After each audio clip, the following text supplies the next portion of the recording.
good to be together with you this morning, online and in person. I'm just saying. Just look around this room and be grateful we are together in this community across the world. We send much love to our Eastern Europe brothers and sisters. Just can't imagine the sounds I hear are so different than the sounds they hear right now. So what we want them to hear is our love, our beating heart, and our assurance that we hear them and we see them.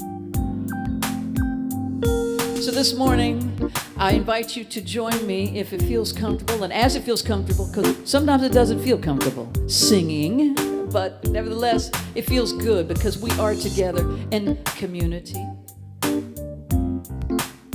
It feels so good just to take these words as your own.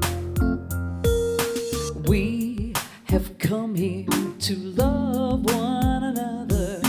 We have come here to love one another. We have come here to let our love grow. We have come here to let our love grow. We are family, we're sisters and brothers. We are family, we're sisters and brothers. And we carry this love everywhere that we go. We carry this love everywhere that we go. Oh, oh, oh, oh. We have come here to love one another. We have come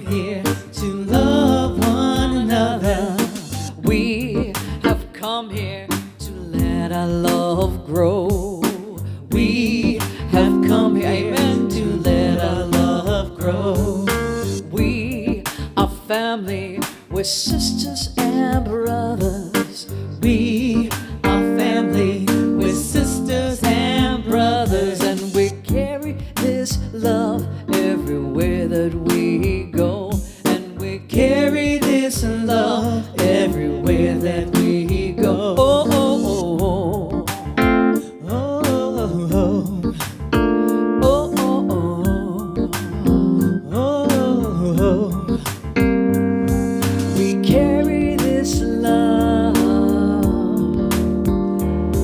We carry this love everywhere that we go. We carry this love. We carry this love everywhere that we go. Good job. Yeah. That's right. Sing behind those masks.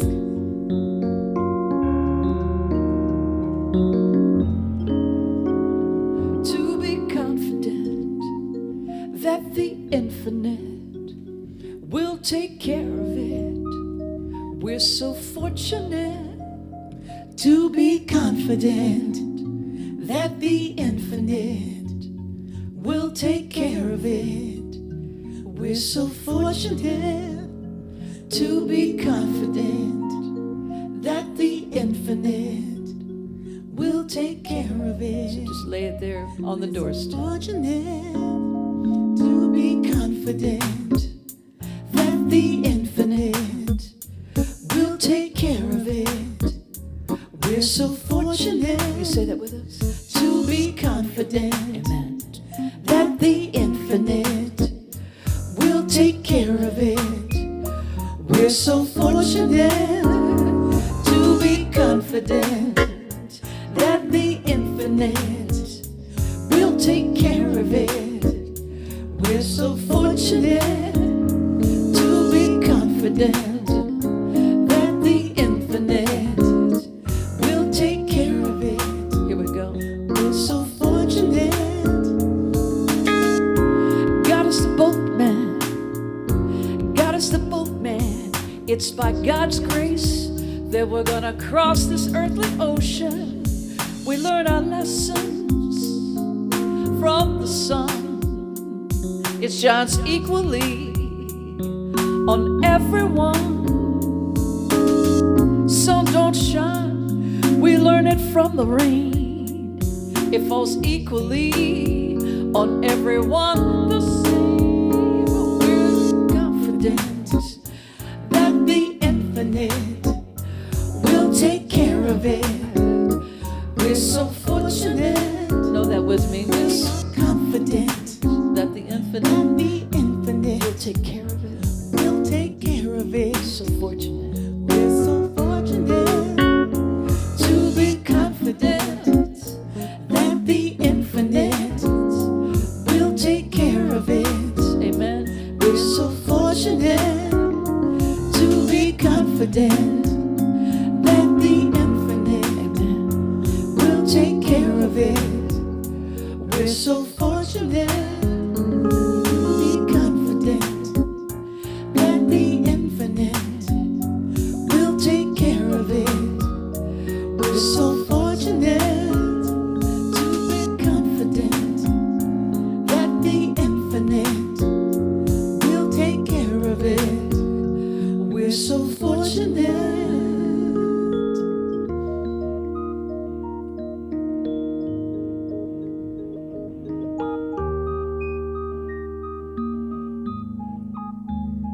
I got everything I need, but I need nothing, 'cause I got everything. I got everything I need, yet I need nothing, 'cause I got everything. I got everything I need, yet I need nothing, 'cause I got everything. I got everything I need, yet I need nothing, 'cause I got everything. You sing with us? I got everything I need, yet I need nothing, 'cause I got everything. I got everything I need, yet I need nothing, 'cause I got everything. It goes a little bit like this. I got everything I need, yet I need nothing. Got everything, yet I need nothing, 'cause I got everything. I got everything I need, yet I need nothing, 'cause I got everything. I got everything I need, yet I need nothing, 'cause I got everything. So we just open our hearts and know that everything, not just for us in this room, across the airwaves, to the hearts of our brothers and sisters across the planet. We are with you. I got everything. I got everything I need, yet I need nothing, 'cause I got everything. I got everything I need. Yeah, I need nothing, 'cause I got everything. I got everything I need. Yeah, I need nothing, 'cause I got everything. Thank you so much, everybody.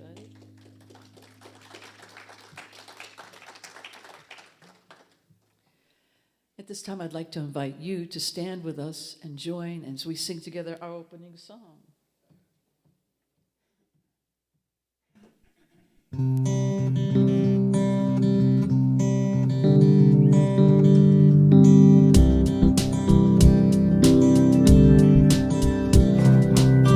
There is a space in my heart. I find the truth. I find me in you. A truth beyond what you may see now. But when we are one, we bring more good about. No matter yourself for where you come from. Yeah, There is a place in this world with open arms right now. Welcome to love, welcome to peace, welcome to our community.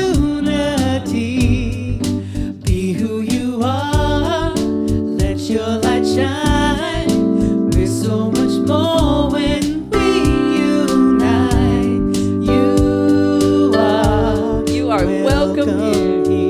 Amen. You are welcome here. See with new eyes, Allow it unfold. Embrace and let go. Trust the flow. There's a freedom in love when you follow your heart. Together we are stronger than we could ever be apart. No matter who or what you call yourself or where you come from, yeah. There is a place in this world with open arms right now.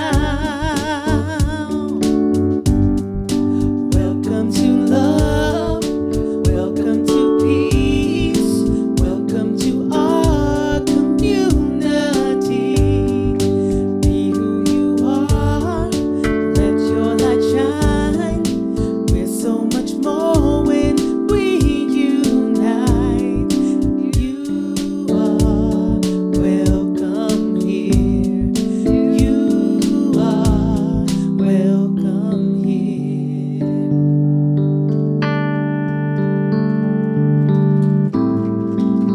breathe in and out. Come on, say it with me. Slowly feel all that's around you, all that you feel, all that you know. Let it go. Welcome to love, yes, welcome to peace, welcome to our community. Be who you are, let your light shine. We're so much more when we unite. You are welcome here. You are welcome here. We unite, yeah. When we unite, yeah. You are Welcome here. You are love is welcome here. Peace is welcome here. You are welcome here. We made it. We made it through, man. Thanks for working with us, everybody. Thank you at home and in the room. Please be seated if you're not already seated. Thank you and good morning. Well, good morning again. And like we said, where I come from, morning. Morning. But we ain't morning, we morning. So good morning. My name is Ife Senachi Nana, and I'm called Nana. You don't have to take the mouthful. And I serve here very humbly as a practitioner at the Spiritual Living Center of Atlanta.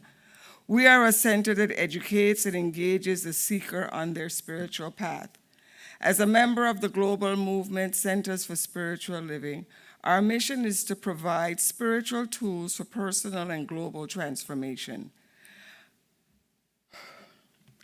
Our purpose is to awaken humanity to its spiritual magnificence, and our vision is a world that works for everyone. Whether it's your first time, you are watching from home, or you are a member, SLCA is where you belong. We are grateful for your presence this morning.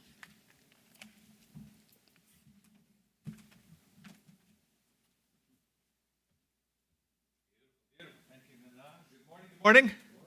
It's a great day to be in community together, yes? Welcome to everybody online, Facebook land, and YouTube, we're grateful that you're here. You have a moment to share this broadcast with somebody, share it on your news feed, let people know what you're doing this morning. Today, we're going to talk about fear and getting through it. Bolstering our faith and busting our fears. That sound good?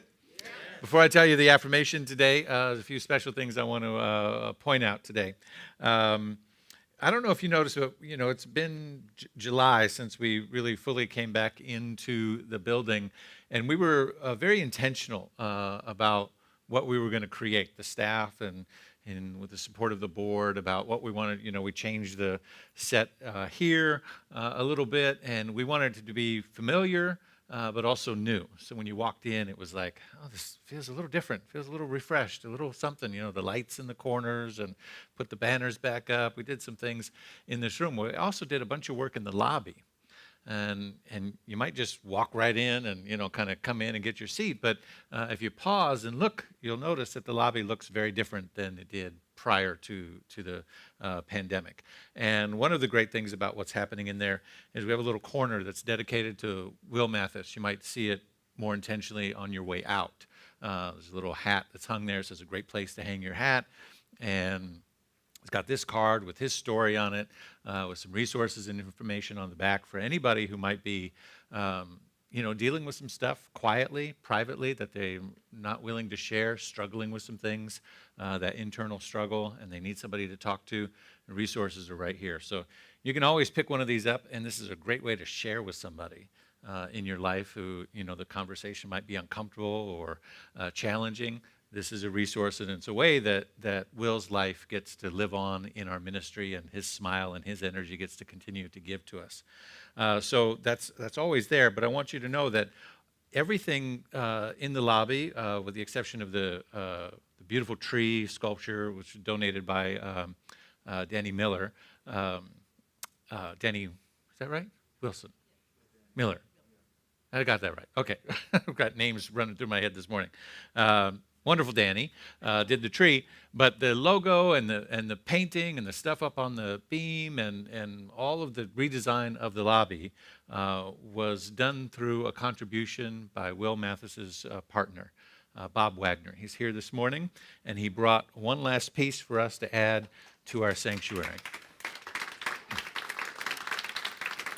So we just want to acknowledge Bob and say thank you. Thank you for your love. Thank you for sharing Will with us, and thank you for sharing his love for this community in this way that allowed us to, when we came back together, again, whether you knew it or whether you intentionally saw it or not, when you walked through the door, Will's greeting you. Because everything that we did, from the logos on the wall, repainting, reorganizing things, refreshing that look, is through that gift that Bob gave on Will's behalf. In addition to the resources. So we just want to acknowledge we'll be adding this piece to our home later this week, and we're so grateful again for your love and for Will's love of this community. Thank you so much. All right. Can we give him another hand? Yeah.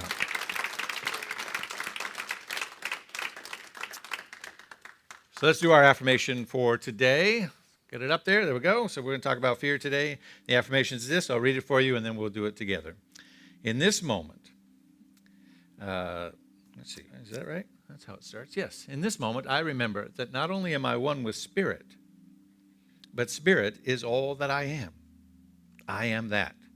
Therefore, any fear or anxiety vanishes in the light of this awareness, and I walk confidently in the direction of my good. Let's say it together. In this moment, I remember that not only am I one with Spirit, but Spirit is all that I am. I am that. Therefore, any fear or anxiety vanishes in the light of this awareness, and I walk confidently in the direction of my good. And so it is, and so it is. Good morning again. All of our friends on Facebook and YouTube, take a moment, share this broadcast, and let's have a great day together. Good morning. Connect, grow, serve, and give. Living life where you belong. Connect, grow, serve,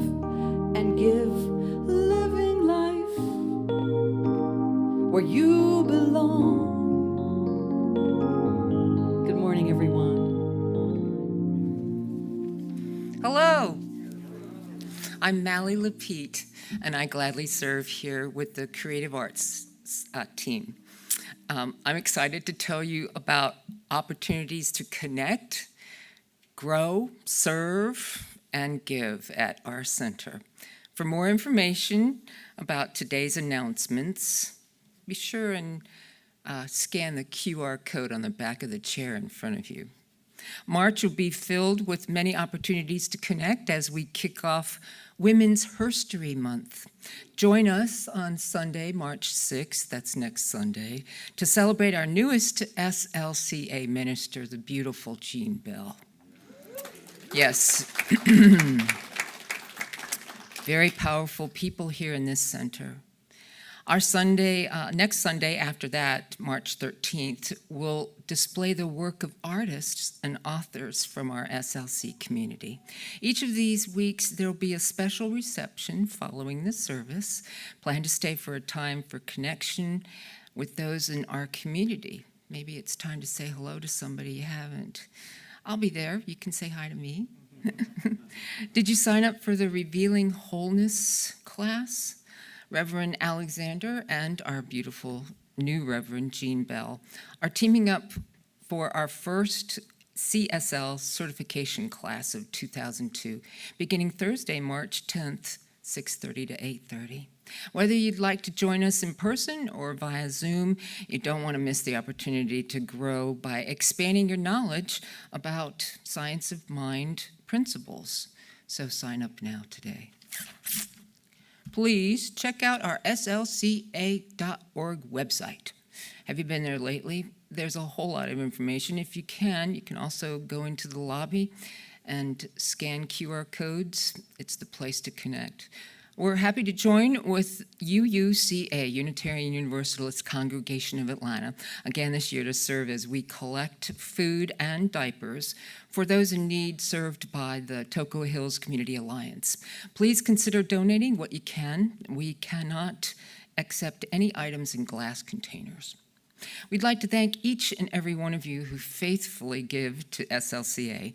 To find more ways to give, visit our digital program or see the information on the screen. We'll do our grateful giving later in the service. Practitioners are available for prayer after the service in person and via Zoom online chat.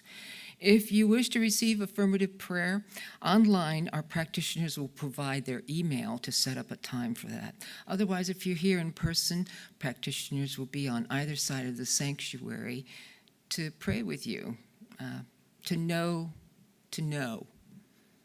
Thank you for being here today. Y'all have a good day.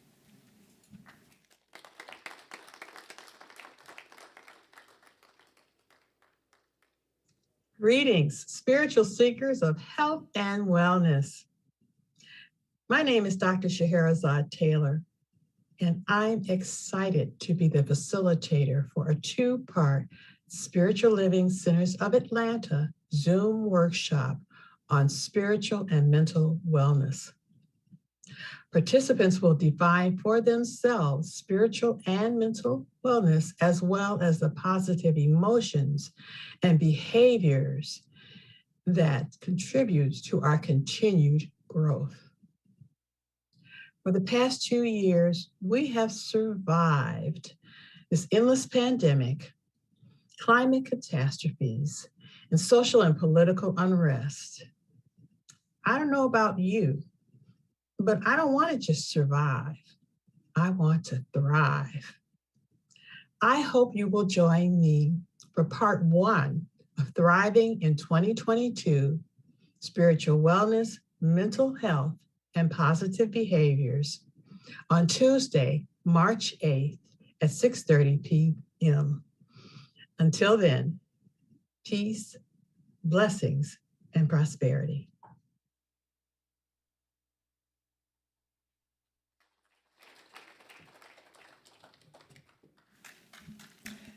And now it's time for spiritual mind treatment. So just bring your presence here. It's raining outside. It's taken care of. We're in here in this moment of now. Let us be present. I will speak in the first person.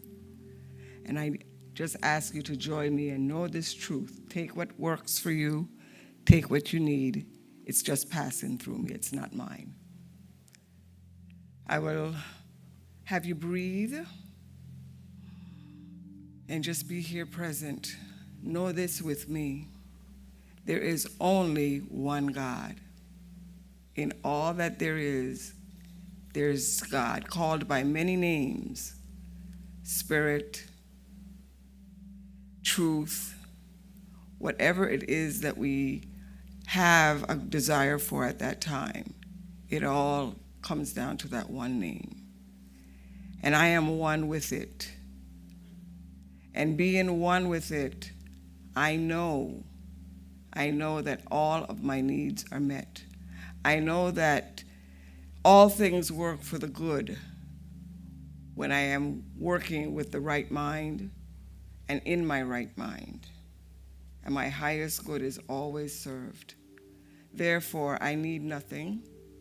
I want nothing. It is all there waiting for me. I came here to this place that we call home with everything that I need to survive. And it just continues to expand, and it continues to provide me. And the resources that I need for my commitments show up, and they await me. They await my recognition. They await my calling it forth. And so I call forth good, and I call forth peace, and I call forth love, harmony, and all of the God qualities that reside within me, because I am the micro of the macro. And everywhere that God is, or everywhere that I am, God is. And there is no place that God is not. So who do I be in that presence of anything that appears to be unlike me, or appears to be disturbing? I know that I fear less, because it has already been taken care of for me. And I turn to my good, and I embrace it, I call forth it, and I see it in everyone and everywhere, because I am surrounded by good. Knowing this, I release these words into the universe, knowing that in the law it does not come back void, it does not come back empty.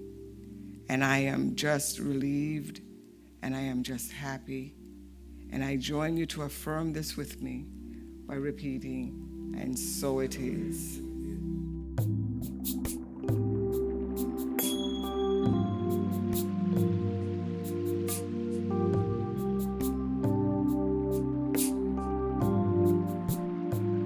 With every prayer, I breathe the heart of God. I breathe the love of God through me.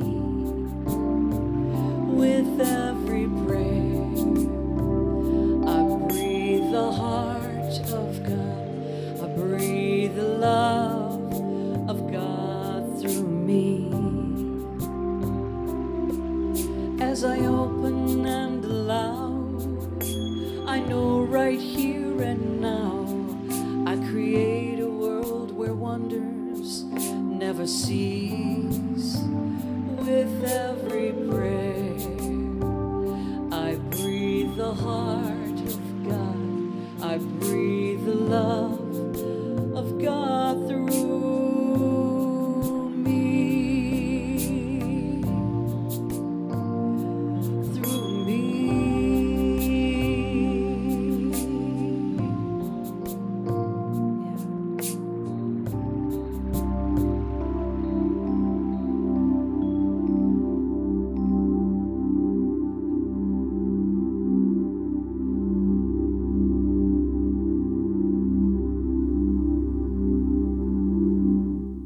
So it is. So I wrote this song a long time ago. However, in singing it this morning, I thought it has such a different impact that resonates a little differently today, given the circumstances that we're living in. So I just want you to consider, where are you in your, the song is called Unshakable Faith. And I have unshakable faith, and yet even in the face of fear, as it rises in my heart or in my mind, actually, it doesn't, what I notice, it rises in my mind, but not in my heart. I have faith in my heart, and at times my mind is fearful. So I will just acknowledge that. But faith is so important, and I'm so glad you're here, and I'm able to share this with you today.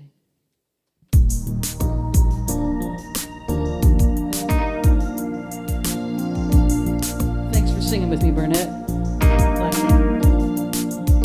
I'm anchored in the solid rock of truth.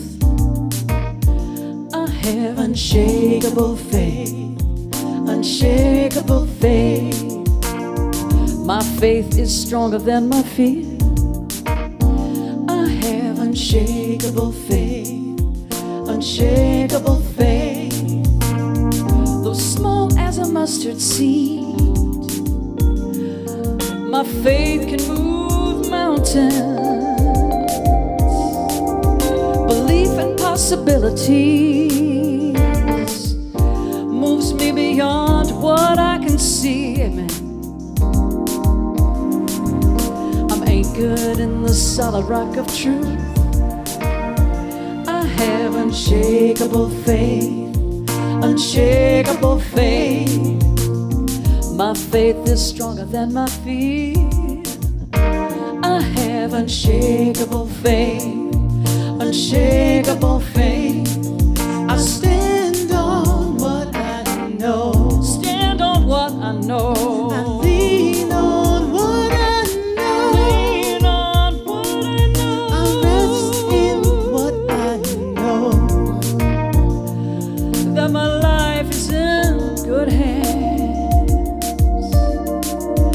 I'm anchored in the solid rock of truth. I have unshakable faith, unshakable faith. My faith is stronger than my fear.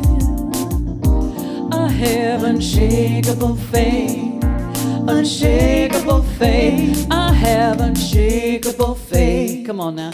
Unshakable faith. I have unshakable faith, unshakable faith. I have unshakable faith, unshakable faith. I have unshakable faith, unshakable faith. I have unshakable faith, unshakable faith. I have unshakable faith, unshakable faith.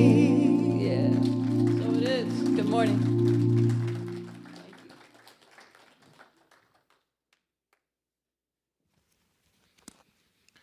Awesome. Unshakable faith today. Let's give our music ministry another hand.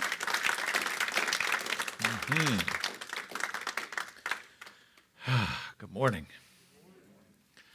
It's a great day again to be together. We're so grateful that you're here. And as we begin today to talk about the ultimate fear buster, that is the title today, I sat with it and I thought, it changed a little bit late in the week, you can imagine. Because I thought, from a new thought perspective, when we talk about fear, we're talking about our psychological fears, our fear of success, which I always think is like we're really scraping the bottom of the barrel of fears in the world, right? When we're talking about fear of success. Oh, I'm afraid to write that book. Oh, what if nobody likes me? Oh, what if nobody loves me? It's like, oh, come on. There are other things in the world. And every once in a while, the headlines of what's happening in the world get your attention in a way. And then you say, oh, wow, there's maybe another layer at this we need to look at. So I'm going to try to do both of those things today as we begin with our hearts open to our Ukrainian friends and family all over the world, to our siblings, and all that is unfolding for them right now. We know that they are able to stand in that place of unshakable faith as we and so much of the world stand with them in this moment.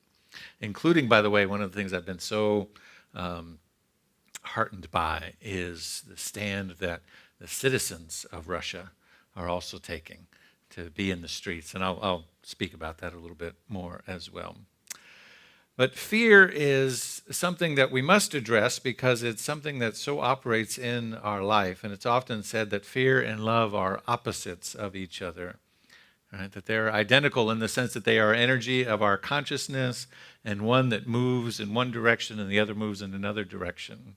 That really love is all that there is, but when we misuse or forget who we are, then we might be in that place of fear. And I like to say that standing in the energy of love is standing in the energy of knowing that there is a grand conspiracy in the universe working on your behalf. And standing in fear is standing in the energy that there's a grand conspiracy in the universe working against you, right? But the choice is ours, right? Fear has been a long survival function. It's something that's been a long part of our brain, our cognition, our consciousness, and has grown up with us. It has evolved with us from our reptilian cells all the way through, right? And it's something that has been central to our safety and well-being. We sense a physical danger in the world, the fight or flight response of our brain. That's fear that gets generated, that courses through our brain and causes us to make a decision. Do I stay or do I go? Right? Is this good for me or bad for me? And it's easy to think about in terms of, if we're facing a physical danger, the animal is bigger than us, whatever it might be. But as we evolved as human beings, right, it became less and less clear by sight to immediately know whether it's a danger or not, right? Somebody who doesn't look like you, well, maybe they're a danger, maybe they're not. Someone speaks a different language, maybe they're a danger, maybe they're not. And even with our interaction with the animal kingdom around us, it's like, well, maybe this snake is okay, but that one isn't, right? Maybe this type of animal is okay, but that one isn't. And so there's a great deal of cognitive process of trying to predict and project and analyze and summarize and come to conclusions about our sense of safety, right? And safety is important to all of us, right? And then there were even other things beyond that. It became very hard to tell, like, well, what do we know about this? You'll notice that in the less informed we are about something, the greater the ability for fear is in our life, right? And what do I mean by that? I mean, early on, humanity was, terribly afraid of thunderstorms, of supernatural events and activities. Could you imagine Homo sapiens and their first experience of a lunar eclipse, right? Or a solar eclipse, or a meteor shower, or a thunderstorm and torrential rain that lasted a long time? Like, what is happening? Right? What in the world, right? Is that good for us? Is that bad for us? Is that, what's going on? That border between the known and the unknown is often where our fear emerges. And it's something that's been with us for so long, right? It's in the ancient stories of humanity. In Genesis, we read that at one point God is, I always find this interesting. The author says that God is looking for Adam and Eve, the same God that created everything and knows where everything is. But anyway, he's looking for them, right? And can't find them, right? He's in the cool of the evening and looking for them. He's like, hey, where are you guys? And it turns out they're hiding, right? Adam comes out and he says, well, we were hiding. He said, well, why are you hiding? He says, well, we were hiding because we were naked and we were afraid, right? And then God says something very interesting. He says, well, but who told you were naked? And just a few passages earlier, before that, you read there's a passage that says they were naked, but they had no shame. They felt no shame. So what happened between that passage and then when suddenly they were afraid, right? And so fear is something that emerges all around us. It's something that we have to talk about, we have to deal with, and we have to understand how it works. Because if we don't, then it will work its way into us, and it will guide and direct our life. And we can see all around us. We can look out in the world today. We see that certainly in the conflict in the Ukraine, but we see in the ancient stories the walls that get built, the walls that fear builds, right? The walls of Jericho, the Great Wall of China, the Berlin Wall, the Korean demilitarized zone, which is always a funny name, right? The demilitarized zone, but it's probably the most guarded and heavily armed place in the entire planet, right? A tremendous amount of fear and anxiety that energetically that exists in that place. in Israel, the West Bank wall, right? In our own country, on the southern border. And we have had politicians elected for promises to continue to build and build more and continue with the whole thing about the wall, right?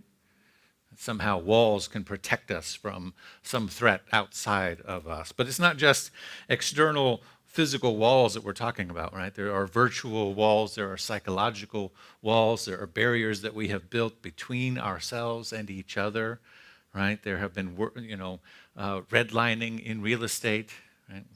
People of certain color or background cannot buy houses in this region or this part of the city or that part of the city.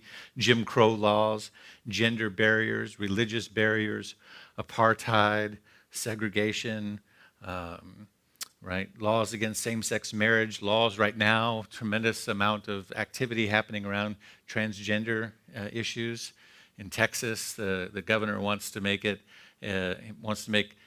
children going through their process of identity, and parents and teachers and doctors and all the people that it takes to support someone going through that process of perhaps changing their pronoun, their identifier, and going through some things to physically embody that more wholly, right? Which is a God, can I just say it? A God-given right that they have to do, because only you know who you are, right? And so somebody who has the courage at a younger age to walk through that journey, in Texas right now, they want to make those who support that a form of child abuse. So that all teachers, parents, doctors, anybody who's a mandated reporter, healthcare workers, right, that suddenly they now have to report those individuals, those parents and those children for child abuse. And if they don't, then they're liable. Just like as a pastor, I'm a man. Fear of what we don't understand and what we don't know and what we haven't taken the time to comprehend, right? Immigration laws and quotas and visa rules and all of these things, right? Fear shows up in all of these virtual ways. And when it gets out of control, fear can make us do silly things, crazy things.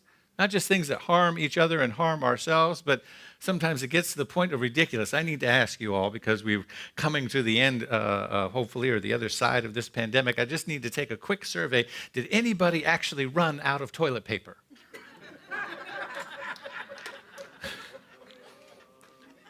Right? Well, the pandemic's coming. Oh, go. Meanwhile, the dish soap and the hand soap was all right there, stacked up, right? They said, wash your hands, and we all went and bought toilet paper. What is that? Right? Crazy, bizarre behavior that and that's a humorous example, but as I was talking about with the Texas laws and things that's happening there, which, by the way, is not just there, it's in a number of states that are doing very similar things, right?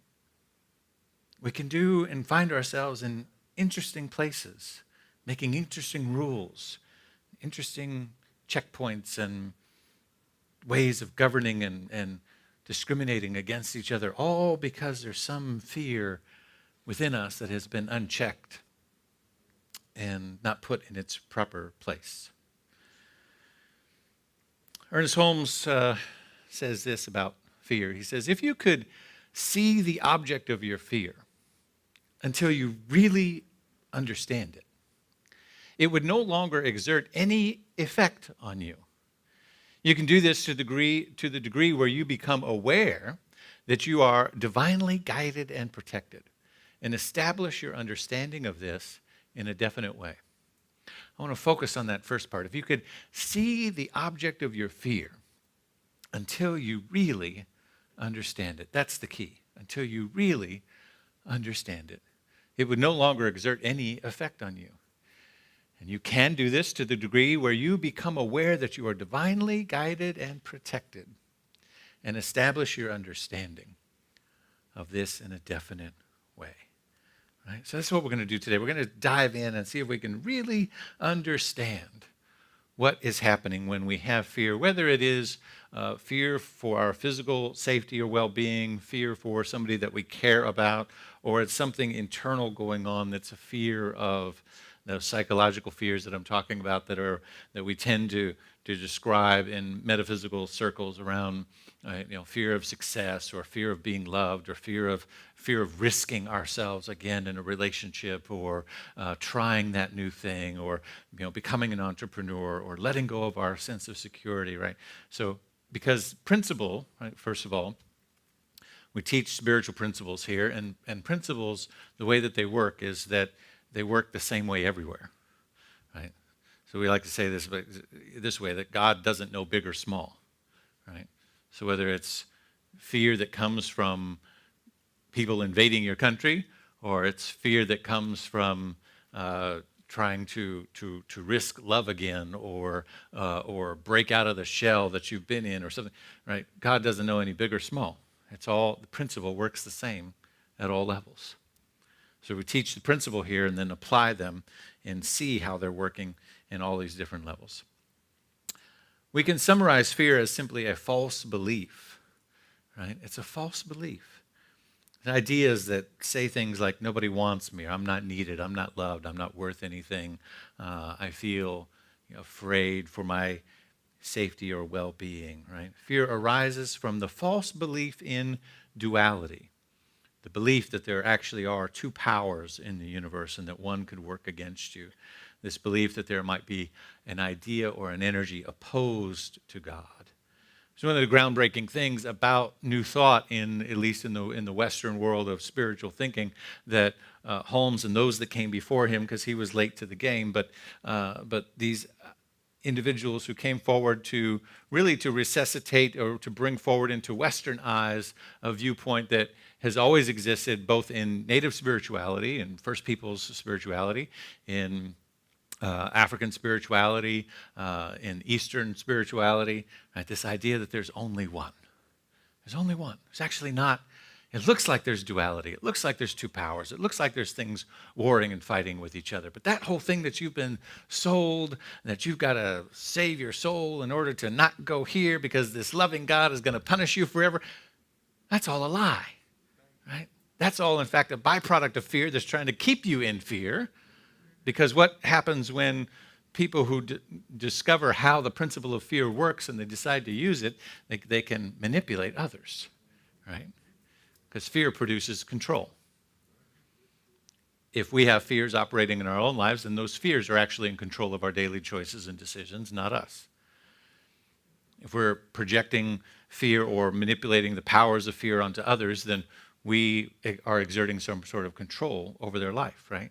That's how abusive relationships work, right? It's often how alcoholism and all kinds of other things work, through those powers. But it's a belief in two powers as opposed to the one power and presence of the divine. That is the only thing that can influence and guide us. And it's through this fear in two powers that we end up victimizing ourselves.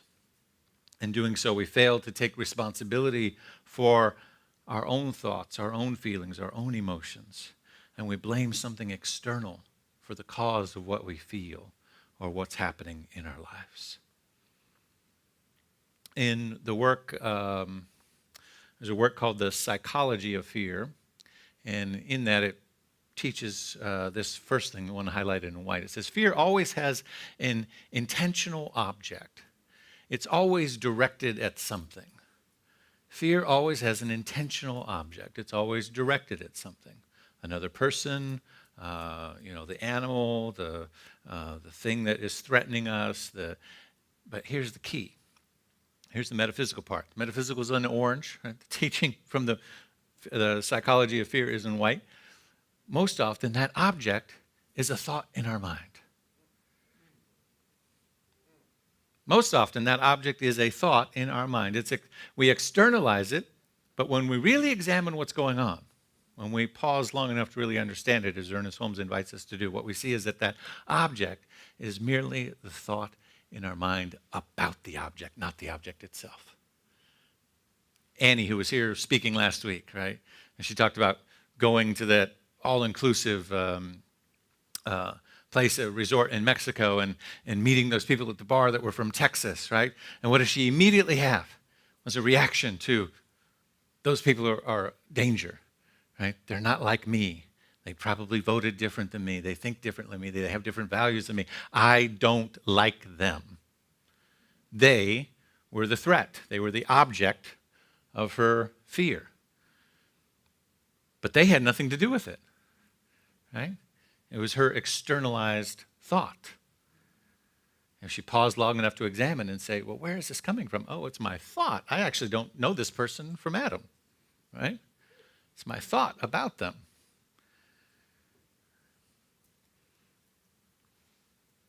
In fear, we are met by something outside of ourselves, and what we meet is often a negation of what we want.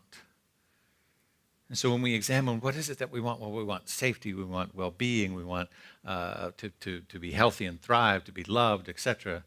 Right? Fear is the negation of what we want. When we stop long enough to examine it, we can say, well, am I really in a universe where God is all there is, am I really being held back from what I want? Or does the universe want me to have what I want? Right? What gets triggered in fear is often scarcity, survival. What if? I might not have enough. And what if I don't get the job? And what if I don't? And what if I try this and I'm not successful? And what if, right? And what we understand is that all of these things are actually tools of our ego. They're ways in which our mind and our ego seek to control us and keep us safe. But your soul never wants safety. Your soul wants freedom. Your ego wants safety and control. It wants predictability. It wants to know when you walk out the door, it's going to be predictable. It's going to be the same way it was tomorrow, and nothing's going to threaten you. Right? There's nothing wrong with that part of your mind wanting safety and predictability. Right? I like knowing that when I open my eyes, I don't have to grab something and defend myself. Right? It's predictable. Right? Things inside my house, mostly, though I have a 5-year-old and a 17-year-old, right? Mostly things are predictable, right? I can see the danger coming most of the time, right? And we all want to live like that. So it's not that there's anything wrong with that thought process that desires that. It's to understand are we letting go or turning over too much control of our own thoughts, behaviors, and desires. Right? And so when we really examine this, here's what I found in the philosophy of fear. It said this. It said, a paradoxical trait of the culture of fear, and the author, when he says the culture of fear, he's talking about when we have come to the place where we fear so much that we're setting up rules and checkpoints and things to try to, and his idea is that in this last part of this early part of this century, we are living in a culture of fear, right? And the media plays into it, and we have all of these things set up in our life, and he goes on for a long time building up that case. But he says the paradoxical trait of the culture of fear is that it emerges at times when, by all other accounts, we are living more securely than we ever have before in human history. Well, that just kind of knocked me on my seat right there. So the culture of fear paradoxically emerges by all accounts when we're living in the most secure time in history. And so I pulled that out and I said, I wonder if that's like sort of true more universally, like as a principle, right? Do fears rise up when everything's kind of in check and okay? And if it does, what's behind that? I immediately thought of a passage from Paul Tillich.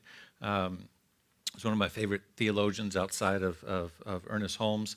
And this is in a collection of sermons. This book is called The New Being, a collection of sermons from the 1950s that he gave at universities and various places around the country.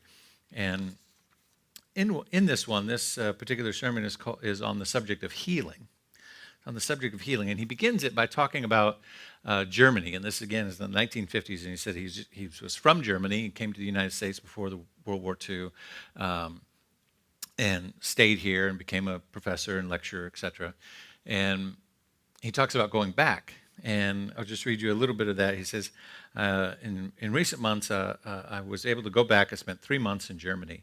And what I saw was sick people. Sick as a whole and sick as individuals, their faces shaped by burdens too heavy to be carried, by sorrow too deep to be forgotten. and what their faces expressed, their words confirmed. Tales of horror, stories of pain and despair, anxiety dwelling in their blood, confusion and self-contradictions disturbing their minds. And if you looked deeper into them, you'd find guilt feelings, sometimes expressed, but mostly repressed. And he goes on to talk about that. And then he says, but aren't we lucky that we live in a quote-unquote healthy nation? Right? And he says, and it's a setup, by the way. When you read it and you go, oh yeah, thank God, we're not dealing with all of that.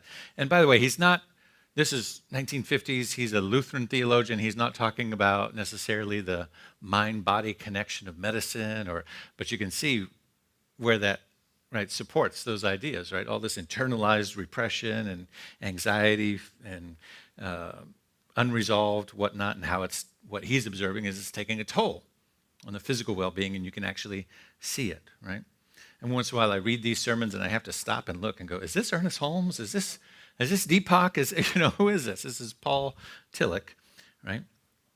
And so he goes on, he says, but we read that in this nation, United States, almost 40% of all young men who are rejected by the armed forces, this is 1950s now, are considered unacceptable because of mental disturbances and maladjustments. And we hear that all of this illness, mental illness, is by far the most widespread in this country. What does this mean? It is a symptom of the serious danger for our health. There may be something in the structure of our institutions which produces an illness in more and more people. It may, for instance, be that the unlimited, ruthless competition which deprives everybody of a feeling of security makes many in our healthy nation sick. Not only those who are unsuccessful in the competition, but also those who are most successful. And something surprising occurs. We have fought victoriously against many forms of bodily sickness. We have discovered drugs with an almost miraculous power. The average length of our life has been stretched beyond any former expectation. But many in our nation cannot stand this health. Listen to that again. Many in this nation cannot stand this health.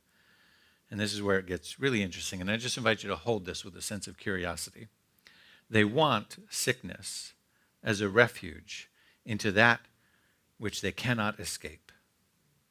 They want sickness as a refuge into which they cannot escape, the harshness of an insecure life. And since the medical care has made it more and more difficult to escape into bodily illness, they have chosen mental illness. This is not Andrew Weil, this is not Deepak Chopra, this is not even Ernest Holmes, this is Paul Tillich in 1950s, right? He says, and since medical care has made it more and more difficult to escape into bodily illness, they choose mental illness. And then he says, but does not everybody dislike sickness, the pain, the discomfort, the danger, all that's connected with it? Of course. So we dislike sickness with some parts of our soul, but we like it with some other parts, mostly unconsciously, but sometimes even consciously. But nobody can be healed, especially of mental disorder and disease, who does not want it with their whole heart and their whole mind. And he goes on to talk about this idea of choosing it. And he says, well, what's on the other side of that choice? It's a fascinating essay. It goes on for several pages. And he says, the other side of that choice, if choosing mental illness were taken away, he says, then all that's left is to step into our God self. All that's left is to step into our divinity, right? And it's as if he's really describing like Maslow's hierarchy of needs. Like the physical well-being is taken care of. And medicine has made it so that physical ailments are well taken care of. There's answers for all those things. Now, the last sort of horizon, if you will, is this mental. He says, but if we choose differently and that's taken care of, then all that's left is to move into our more enlightened self. And in that space, or what he would call he wouldn't use the word Christ consciousness, but he would say the new being, which is the subject of title of this book, the new being, the Christ awareness. Then in that place, we would have to treat each other better In that place, we would have to demonstrate what we talk about. In that place, we would have to take those things which we have excluded or we have named as an exception of Jesus, and we'd have to make them an example of our own being, right? That's what's left if you take everything else away.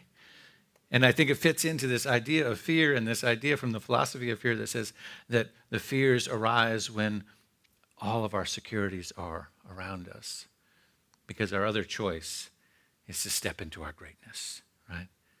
To step into that love, which Holmes describes as the opposite of fear, to step into that universal presence that says there is nothing to fear because God is all that there is. But I don't have to face that. I don't have to wrestle with the ways in which that might change me. Watch this. I don't have to wrestle with the ways in which that might change me if I continually create a new thing to fear. Then I can just stay in that cycle. Then that one gets handled, and then I create a new enemy. And then that one gets handled, and I created a new one. That one gets handled, and I create another one. And so humanity goes on. And that's exactly what we're seeing, right? The world has come into more and more of a unified, in which unity does, right? Unity does not mean sameness. Oneness does not mean sameness. There's still tremendous diversity in the world and religions and philosophy and all of these other things. But we see through the United Nations, there's a stronger desire for world peace and cooperation among nations than there ever has been in the history of humanity. And Putin doesn't have anything left, right? He's got to create a new one. And somebody said online, I saw a post online, says, but why should I care? Because he's just going back and claiming what he says is his. But remember, Alaska used to be theirs too. Right? Careful, right? And so there's nothing left because there's an energy that says love has no opposite. God is all that there is. And when we really step into that, then all of the ways in which we've divided ourselves, in which we've decided to fight against each other, have to begin to fall away. Or else we have to create a new enemy to grip us back into fear. You following what I'm saying? And so the ultimate fear buster, it's actually right there in that first passage I referenced in Genesis when God is looking, again, I think it's so curious, God who created everything is looking, even though he knows where everything is looking for Adam and Eve in the cool of the evening, and they're hiding. And he says, well, we hid because we were naked. We were afraid because we were naked. It's actually what it says. It says we were afraid because we were naked. A few passages earlier, they were naked and had no shame. And so the ultimate fear buster is right there in God's response. God says, who told you you were naked? Who told you? You see, the number one way to bust any fear that we have, psychological or otherwise, is to simply turn to it and face it and interrogate it from our sense of oneness, right? Who are you? Why are you here? What is this? Curiosity is the number one fear buster. To simply turn to it and say, what are you all about? And you'll see that when we're talking about principles, big or small doesn't matter. It works at every single level. Whether it's a threat at your door or something you're facing in your own mental awareness to say, well, who are you? And what happens when there are terrorists, when somebody takes a hostage? What do? They send a hostage negotiator, and what does that person do? Talks to the terrorist, right? The person that is the threat, right? It's the number one form of defense is to say, well, let's talk to them. Let's figure out what they want. Let's figure out why they're doing this. Let's figure out what's going on psychologically so we can address it from that. We don't fight it with force and use that as a last resort, but let's turn to it and ask it. So the formula for the ultimate fear buster is this. Number one, know who you are. You'll figure out pretty soon that as I'm doing these slides, you'll figure out whenever I give you steps to something, number one is always going to be know who you are, right? Because it's the key to everything. Know who you are. Be grounded in your awareness that you are a child of God. Be grounded in your awareness that you are a presence of the divine. Be grounded in your awareness that what you are is the unlimited stardust, the spark of the universe shot forth from the central fire and the central flame itself, here to express and to give light to all that would come in contact with you. Be grounded into knowing who you are, because when you know that, nothing else matters. When you know that, everything else fades away. Then you can face your fear and approach it with curiosity. What is this about? Tell me more. It's the number one disarming thing you can say. Just tell me more. Because fear operates out of a sense of insecurity. If you have insecurity inside yourself, then fear will play upon that. But if you're secure within yourself, then you can simply say, well, I know who I am, but what is this about? Right? Then you can listen to what it has to say. And then use what you learn, what responds, what comes out of you, what the answer that comes, and use that to build your faith, to walk more and more towards your good. Right? This is why I'm so moved by the fact that not only are people everywhere, and by the way, if you go to our Facebook page and Instagram, etc., we have Centers for Spiritual Living has ministries in the Ukraine for many decades now, and Barbara Leger, who's been our minister there, doing great works. We have conferences there. There are peace groups and meditation groups and Zoom calls and all that many of our centers are organizing and doing with her and with her folks and just holding space. And if you want to join any of those, I'm seeing now there's almost something going on every day that you can join, a meditation for peace or wholeness or get more connected with that. But what I'm so heartened by is the idea that even the citizens of Russia and St. Petersburg and other places are standing up and going to the streets. When their dictator has said, right, like no opposition to the war, you'll be thrown in jail, you'll be this, you'll be that, it's not allowed, right? And they've said, well, what if all of us come to the streets? Do you have enough room for all of us in jail, right? That is the energy of knowing who you are. That is why the liberation of the spirit is the most powerful force on the earth. Because you can control people's money, you can control people's access to clean water, you can control people's education, you can control people's electricity, you can, dictators can do this and control things in the world.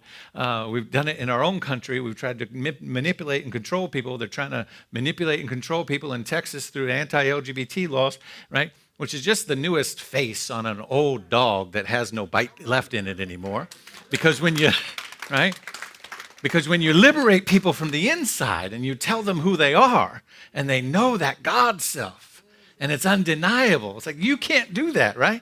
That's why I keep referencing that we're here still in Black History Month, and I'm going to talk about Howard Thurman in just a minute as a close. But that's why the sanitation worker demonstrations that Dr. King was leading with the signs that said, "I am a man." I said, I know who I am.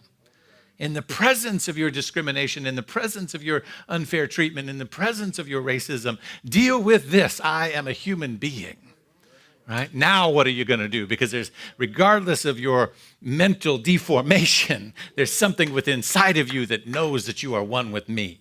Now you got to wrestle with that, right? And that's the same energy that will liberate our trans siblings. That's the same energy that will liberate Ukraine. That's the same energy that will liberate Putin himself. Regardless of what he tries to do, there's something inside of him, wrestling inside of him, and he knows. He knows that he's grasping at straws. Right? He knows that it's his people there, and it's his people there, and the global majority, and everything else that's happening around him. But there's some unanswered, let's say it this way, Putin hasn't been spooned in a long time. Can I say it like that? Come on. I know where I get my healing at night. You understand? He hasn't been the inside or the outside of a spoon in a long time. Some of you know what I'm talking about. Amen? Because that'll heal just about anything. You know, that's serious. There are people in New York. Did you know this? Professional cuddlers. I don't know what happened during the pandemic. They probably really went down in business. But prior to the pandemic, it was happening in New York, and they probably started to go to LA because, those cities, they start these crazy things. But they're professional cuddlers. People, you could hire them. No sex, no clothes stay on, right? It's not. But for single people, right, who needed that touch and I just need somebody to cuddle with. Come on, somebody, right? You could actually get that, and they would come and cuddle with you. 555. Right? Which is a good segue to our new ministry here at SLCA. Practitioners are standing by.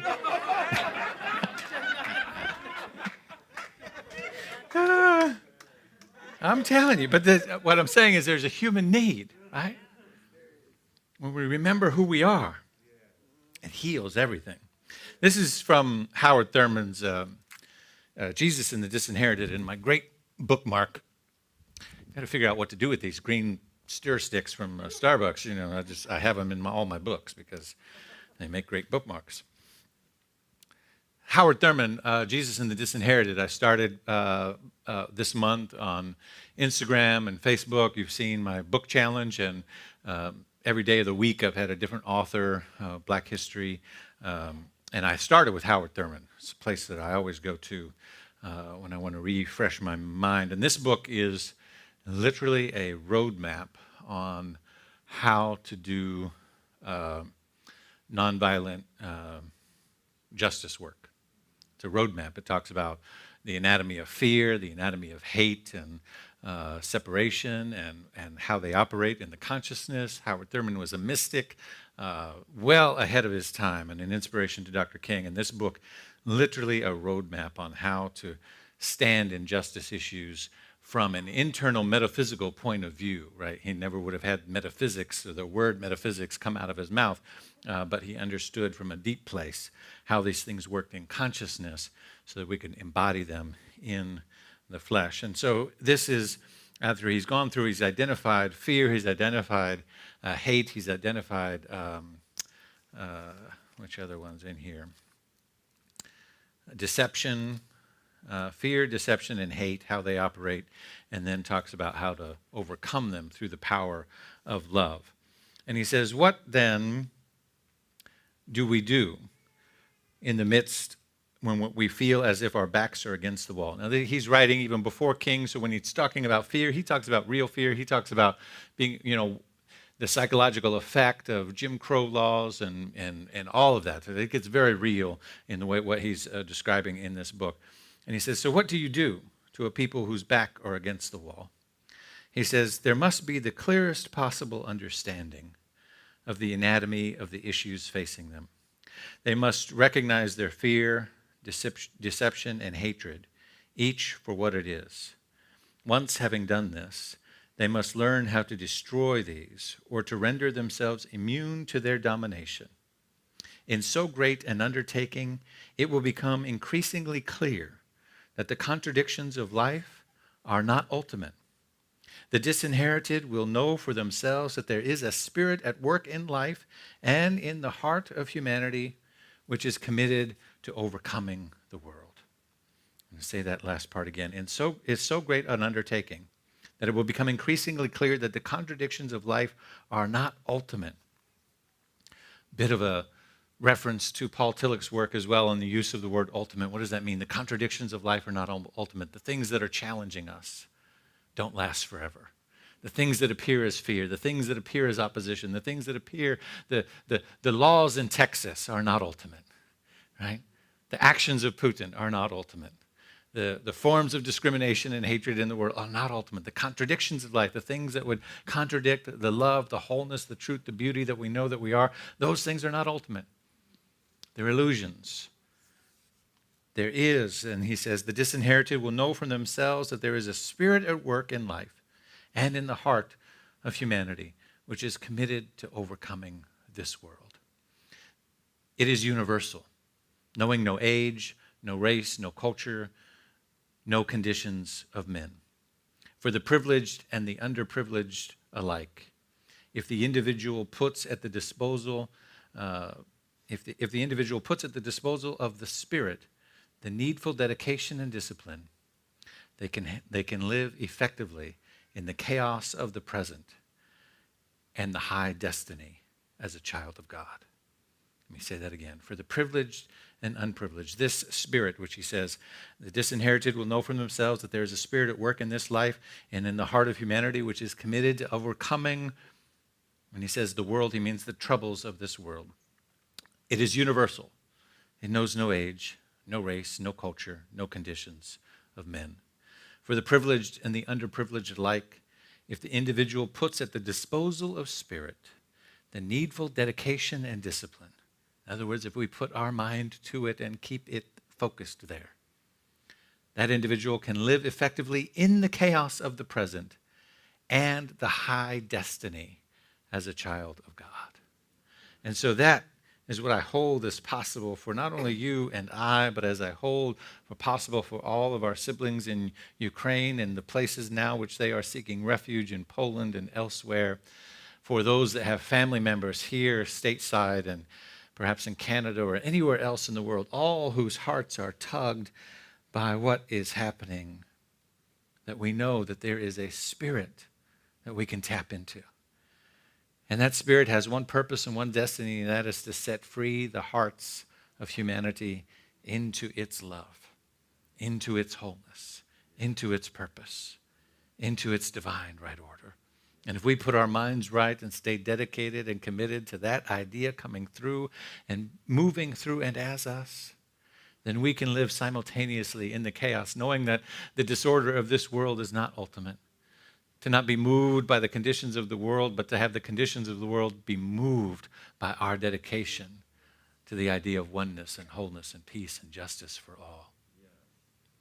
And that we can live simultaneously in the midst of that change, transformation, upheaval, and in the high destiny as a child of God. I know the high destiny for all of my Ukrainian siblings. I know the high destiny for all of my trans siblings in Texas, for all in every state, everywhere who might be facing similar, all of the ways in which we are seeking still to divide out of a sense of fear, out of a sense of isolation, out of a sense of unhealthy consciousness of not knowing who we are, that all of that can be healed and transformed in an instant through the power of God that is greater than us, through a power of wholeness which seeks to reside in our hearts. And it is up to each one of us to simply be committed to being a vessel of that idea, each in our own ways, each in our own places, to be a vessel of wholeness, to be a vessel of light, to be a vessel of love, and to share it with those around us. In doing those in simple acts and simple ways every single day, we become the demonstration through which this divine love reaches the earth and reveals itself as the wholeness of humanity and the glory of divinity. Let's move into our affirmation again one more time. Take a deep breath.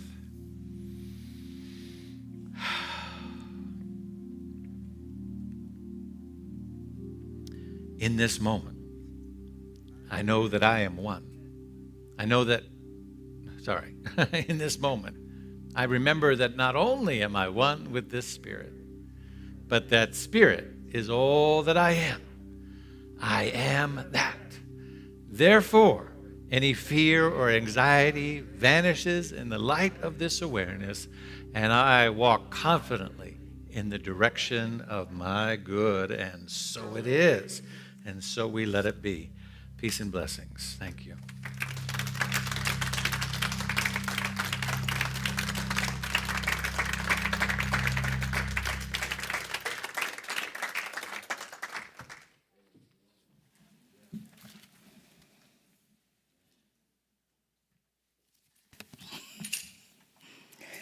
Thank you very much, Dr. Reverend David. And as we all remember who we are, and we keep that to the forefront and whose we are, that's how we make it step by step. Thank you so much for that reminder. So now it's time to acknowledge our first time. I'm sorry. Yep. It's time to acknowledge our first time visitors. If it is your first time at SLCA, we invite you to stand so we may welcome you.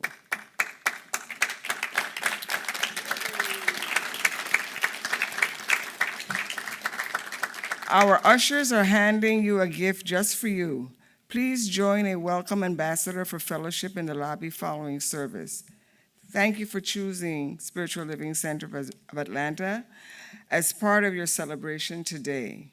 We welcome each of you in need of prayer to remain in the room for one-on-one prayer with a licensed practitioner.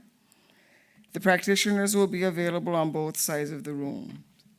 So now, as we enter grateful giving, we want to thank you, each of you that faithfully gives to SLCA.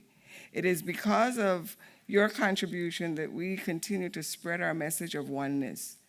If you were inspired by this message today, please consider becoming a recurring pledger or give what is in your heart today. You can conveniently give on our website, or you can text your gift to 404-800-9467. You may also give with a credit card using our digital program with the QR code on the back of your seat in front of you. If you wish, you can give by check or cash, and our ushers will be available at the back of the room to receive your gift immediately following the service. Please join me in saying our grateful giving affirmation. I live in a universe of abundance. As I freely and joyfully give, I join in the divine flow, and all that I share with life returns to me, multiplied abundantly, and so it is. Thank you, Nana. I invite you to stand as we sing our closing song. And if you want to join the choir, come on and talk with me. We got a meeting this afternoon.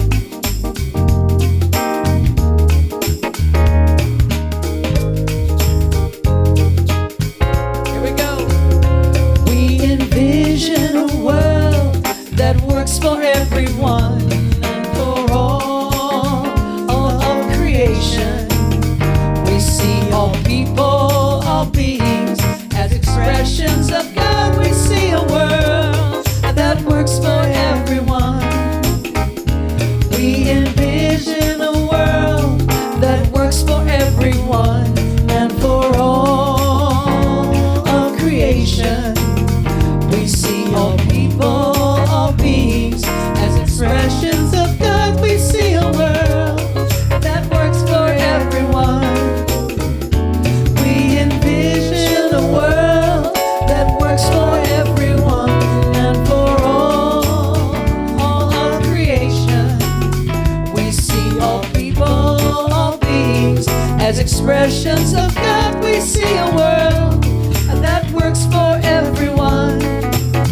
We see a world that works for everyone. We see a world that works for everyone. A special thanks to our media team this morning. Yes, we couldn't be here without them. Thank you so much, guys. Have a great weekend, everybody.